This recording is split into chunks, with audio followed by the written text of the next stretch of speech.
La morale juive exige de maintenir les gens en bonne santé, mentalement et physiquement. C'est pour ça que beaucoup de juifs se sont illustrés déjà au Moyen Âge dans le domaine médical. Moi-même, je ne suis pas médecin, mais ma sœur est médecin d'ailleurs, mais euh, je pense que quelque part, je m'occupe de cette question de la santé, de la briout, comme on dit en hébreu.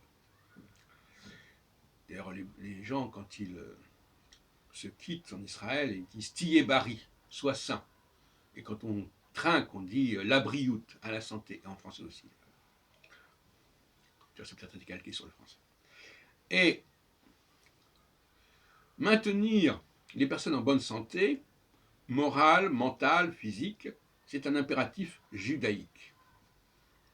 Parce que quand on est en bonne santé, on évite l'aliénation, on évite la dépendance, on évite l'appareillage, on évite les béquilles, on évite les lunettes, on évite toutes sortes de substituts qui vont permettre de compenser les insuffisances. Quand quelqu'un a des insuffisances, à un niveau ou à un autre, il va, à des manques, il va compenser en se procurant un objet. Et un objet, c'est quelque chose d'aliénant, un objet. Un objet, c'est quelque chose qui est détesté par le Dieu d'Israël, par le Dieu des Juifs. Osée chapitre 8, il ne supporte pas ce qui est fabriqué de main d'homme. Et la tour de Babel, c'est un peu ça aussi. Donc, garder la santé, c'est éviter toutes les formes d'aliénation et de dépendance. Et perdre la santé, c'est entrer dans une sorte de cercle vicieux de toutes sortes de produits, d'objets dont on va dépendre. Par exemple, j'ai dit plusieurs fois, par exemple, se laver les mains chez les Juifs ne fait sens que si on mange avec les mains, si on n'utilise pas des couverts. Si on se lave les mains pour utiliser des couverts, c'est absurde, ça n'a pas de sens. Les Juifs doivent, chaque fois qu'il est possible, éviter la moindre utilisation d'un objet extérieur.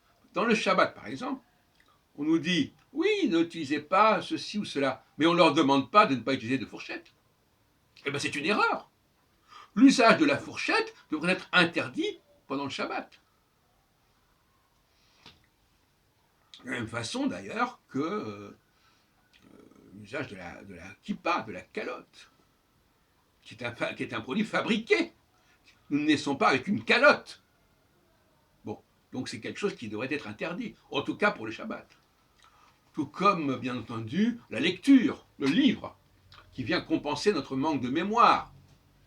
Ça aussi, ça devrait être interdit. Les Juifs devraient donner l'exemple en se dispensant de tout recours à un objet extérieur qui viendrait compenser une dégradation de la santé morale, mentale, physique, etc. Y compris, bien entendu, les ordinateurs, etc.